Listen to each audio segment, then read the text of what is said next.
संसद के गठन की दोस्तों अगर बात करें तो संसद का गठन दोस्तों 79 के अंतर्गत होता है। कौन से 79?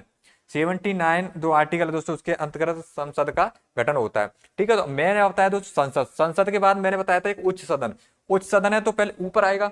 उच्च सदन कौन सा है? ऊपर आएगा। उच्च मतलब ऊपर, ऊंचा। ऊंचा है तो दोस्तों ऊंचा ऊपर बैठेगा कौन? राज्यसभा। तो आपको ध्यान रख, संसद के जस्ट बाद कौन आएगा? राज्यसभा आएगा। फिर दोस्तों निम्न सदन है, तो निम्न सदन है तो उसके बाद क्या आएगा? लोकसभा आएगा। तो इन तीनों को तो ऐसे करके याद रखना है कि पहले संसद 79 के अंतर्गत होता है, उसके बाद उच्च सदन मतलब राज्यसभा से आपका 80 के अंतर्गत होता है, उसके बाद आप बात करेंगे किसका? लोकसभा। लोकसभा 81 के अंतर्गत होता है जो कि निम्न सदन होता है, या इसको बोलते हैं हम आपका प्रथम सदन।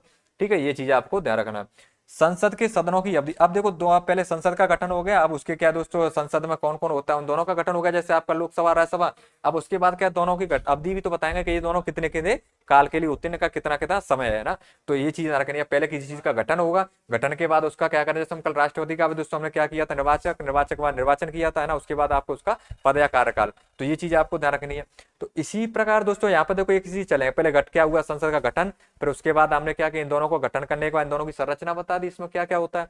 अब उसके बाद संरचना बताने के बाद इसका कोई ना कोई क्या होगा, संसदों की अवधि बताएंगे, मतलब कितने काल तक रहने वाले हैं, इसका कार्यकाल क्या होता है। ठीक है, तो ये 83 तक, यहाँ तक आपका ये पूरा ही कवर हो जाएगा। अब नेक्स्ट बात करें दोस्तों हम इसको कैसे याद करेंगे। देखो मैंने आपको बताया था कि जैसे आपका केंद्र में क्या होता है, संसद होता है ना। ये आपका याद करने का तरीका यहाँ से शुरू होता है। और देखो यहाँ पे राज्य में अगर बात करें तो क्या होगा, विधानमंडल होगा। तो जहाँ पे केंद्र, वहां पर सॉरी, जहाँ पे संसद वहां पे विधानमंडल, और जहाँ पर राज्यसभा, आपको वहां पे ध्यान रखना है, राज्यसभा पर आपको ध्यान रखना क्या होगा, विधान परिषद। और लोकसभा की बात करें तो क्या होगा, विधानसभा बात होगी। ठीक है, तो ये चीज आपको ध्यान रखनी है। तो ये है दोस्तों। अब दोस्तों जैसे राज्यसभा, राज्यसभा की मैंने बात की ना, तो विधान परिषद आ गई, है ना। तो अब यहाँ पे एक चीज ध्यान रखनी है, थोड़ा ये आपको ध्यान रखना है कि जैसे ये थोड़ा आर्टिकल थोड़ा एक दूसरे को उल्टे हैं। जैसे मैंने पहले 171 लिखा है, उसके बाद 170 लिखा है, इन चीजों को ध्यान देना है। तो आपको राज्यसभा की संरचना 80 के अंतर्गत ऐसी विधान परिषद दोस्तों आएगा, तो ये दोस्तों क्या है, पहले आएगा, है ना, विधान परिषद आएगा। तो जैसे राज्यसभा का और 80 है, तो आपको ध्यान रखना है कि विधानसभा जो आया दोस्तों, विधान परिषद, उसको हम थोड़ा एक बार ऊपर पहले 80 मतलब 170 ना लेकर के 171 लेंगे।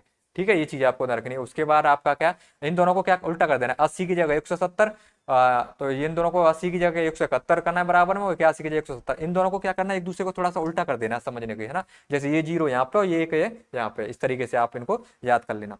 तो ये तो विधानसभा की संरचना हो जाएगी।